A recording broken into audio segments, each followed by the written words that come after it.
hate you. This is not conjecture. This is not hyperbole. This is a fact. The undeniable evidence is plain to see. They use you for sex but refuse to give you marriage. They get you pregnant and leave you to fend for yourself, without resources, without support, without help. They do this at a 77% rate. In case you can't recognize it, this is hate. They shoot up your communities. Your kids are killed. They see the damage they cause and they continue it still. They beat, rape, and murder you at the highest rates. There is nothing you can call this behavior except hate. They refuse to build resources. They refuse to protect you and work hard to make sure that the whole world rejects you. They write songs calling you bitches and hoes, and that's the way that hatred grows. So the whole world joins in dehumanizing you. They hate you and makes the world hate you too. They tell the whole world you are ugly, unloved. They call you unworthy, undesirable, and if that's not enough, they sex traffic you and your daughters. They don't see it as wrong. They molest over 60% of our little girls before they're even grown. They use you as mules. They use you as tools. They use you like fools. And to them, it's all cool. And they do this publicly for the whole world to see. How much more hateful can hatred be? They manipulate you in every way to gain your love, labor, and energy. And once they receive it, they spit on you, they hit on you, they shit on you, and they quit on you. And then they say that's how you deserve to be treated. They throw you in freezers. They bash you in the head. They kidnap you, rape you, they leave you for dead. Then they blame you for it and they laugh. They laugh at your suffering. They laugh when you're dying. They laugh at your injuries. They laugh when you're crying. They laugh at your trauma. They laugh while they victimize you. They laugh at all the forms of violence they commit against you. They laugh and they laugh. They laugh with glee because there's nothing that brings them more joy than making you bleed. So don't come at me because what I say is true. Whether you believe it or not, they hate you. And they're so proud of their abuse against you. They go live and record it so that the pain they inflict on you can give them pleasure to watch and the world can enjoy it too. They show you humiliated, dehumanized, and crying in pain. They harm you for clickbait, for their profit and gain. And when confronted with the mountain of evidence of their abuse, they refuse to listen. They've got an excuse. When you talk about it, they tell you you're being divisive, a distraction. They say you're wrong.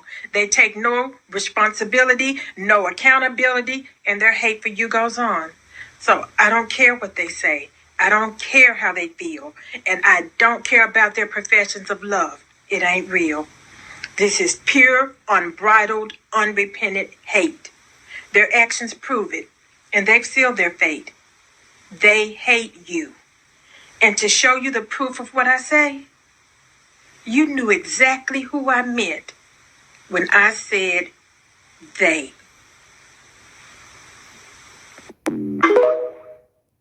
Hey guys, welcome back to my channel. So as per the title, guys, you can see in today's video we're going to be talking about this beautiful TikToker. I literally just came across her video where basically she were talking about the situation that all of us has been talking about for, like, I would say a good week and a half now, and that is none other than the whole situation between the Little Mermaid actress, the beautiful Halle Bailey, and her dusty baby daddy DDG. I think what is so ironic about this whole situation is that DDG, he was the one that ever since he got in a relationship with Halle Bailey, unfortunately, he was out here continuously trying to clout chase off of her name. For whatever reason, Halle decided that she were just gonna ignore all of the red flag, regardless of all of her fans continuously coming out here saying that Halle, this male is bad news, he's basically using you, he don't really want you. Basically what she did was she was continuously also, when she did decided to respond, she will come out here and say that we were gaslighting her, basically saying we should just leave her alone, mind her own business. Ironically, now that they have broken up, she has also been very quiet. This male, DDG, he was the one that came out here. He released a statement saying that they decided that they were going to part ways. Ever since he released that, Halle, she hadn't really came out here and said anything. But we already know that DDG, he has been on this breakup tour, which I think it is quite interesting because he's the same one who every other day he's coming out here telling us, the public, that we should mind our business. Once again, the only reason why we have a front row seat to really your relationship and what is going on in it is because you continue to feed us this information. If you guys decided that y'all wanted to part ways secretly, just like y'all did with her entire pregnancy, you guys could have just do that and move on. Eventually, we would have found out. But the minute it happened, you decided that you were going to make a public statement. Therefore, we're going to continue to talk about it. Nonetheless, this beautiful goddess that I was just showing you guys, I came across her on TikTok. I thoroughly enjoy what she had to say about this whole predicament. Listen to what she had to say, and then we will come back with more. DDG is a prime example of you will never bring a man to your level. He will always bring you to his. Toxic men will be the first ones to broadcast y'all breakup. Haley was never his type. You know who his type was? Ruby Rose, the OnlyFans model. He didn't want no star. He don't want the Little Mermaid. He don't want the woman who stepped away from her career to be a mom and his girlfriend. He don't want the woman that make those type of sacrifices. No. Ladies, this is why I say dating down will bring you down. Stop trying to get with these men and bring them up to your level. DDG was never on Halle Bailey's level. He was on Ruby Rose's level. He should have stayed with her and worked that out. Stop giving up your prime years being these men baby mamas. Protect your womb. Protect your peace. Another thing is this. A lot of these men are getting access to these beautiful women because they're dating higher echelon women. Ain't nobody looking at DDG. When nobody checking for no offset. They're able to get those type of women because of their main women they were able to pull.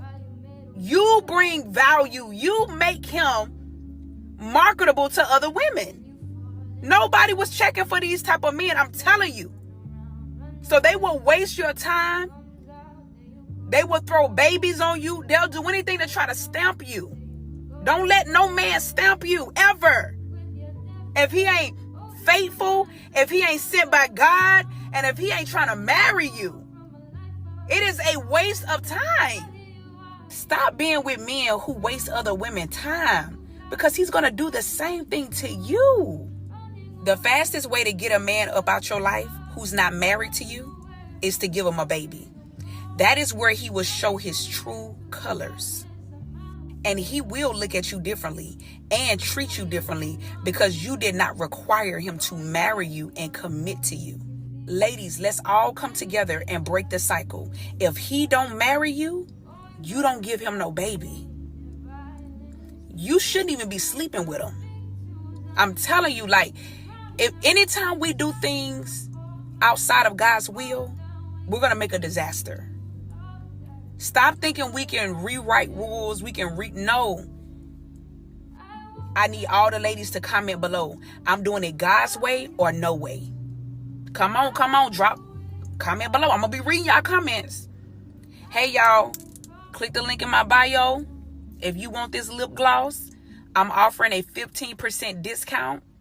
When you check out, put Anissa15 for a 15% discount.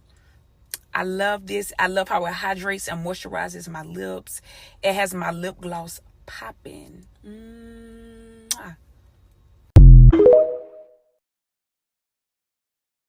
There you have it, ladies and gentlemen. And I think she was very eloquent. She explained herself very well. I do love the part when she was saying, you can't bring a man to your level. He will bring you down to his. And unfortunately, I feel like this is precisely what his whole mission in this whole situation was, because just like she said, just like I have been saying for the longest, Halle wasn't necessarily this man's first choice, but unfortunately for him, the preference that he really likes, they really weren't able to put him on the level that Halle Bailey was able to, because you guys can correct me if I'm wrong, but prior to this male getting in a relationship with Halle Bailey, did you guys used to see him at all of these fancy red carpet? Absolutely not. And like I said, I'm willing to make any type of necessary correction, but personally, I had never seen it prior to him getting in a relationship with her. He didn't really want Halle, just like this content creator said. He wanted what being tied to her to bring him, which naturally now, like I said, we have been seeing him at all of these higher echelon events. Prior to Halle, we wasn't really seeing that. This is why I'm telling you guys, prior to him getting in a relationship with Halle, I had absolutely no idea who this male was. This is why I continue to say, this male, regardless of him in his situation, he came out here, he made an entire song, mind you, which he also released during the Little Mermaid Premiere Week. Naturally, because these males, they're always trying to sabotage anything that you as a black woman has going on. But in his situation, I do have to give it to him. He was bold enough to come out here and talk about his insecurity, talking about how he has a big platform, which he does, and how he's abusing that platform, talking about how when Halle is out here basically working, how he be having all of these thoughts, wondering that once she go home, if she continue to be in contact with all of these men that she's out here, mind you, she's working with. These men are highly insecure, and I continue to tell you, black woman, their only mission and goal is literally to bring you down. And in this situation, unfortunately, as we can see, Halle Bailey, she was a willing participant. You guys know I have also, when I'm talking about this situation, I think it is very similar to the Keke Palmer and her abusive baby daddy, because like I have been telling you guys for the longest, these men literally, they're always trying to elevate themselves literally off of this Black women, it's time to hold ourselves accountable, because we are reaping what we sowed. We have lied and gassed black men up for centuries, letting them think that they are kings with no kingdoms, letting them think that they are the emperor when they are naked. And now we are dealing with the consequences of those actions. Instead of being honest with black men and requiring them to do better for not only themselves, but the community that they helped create, we have allowed them to tear it apart and then put it back together quietly behind their backs, and then still let them get the credit for it.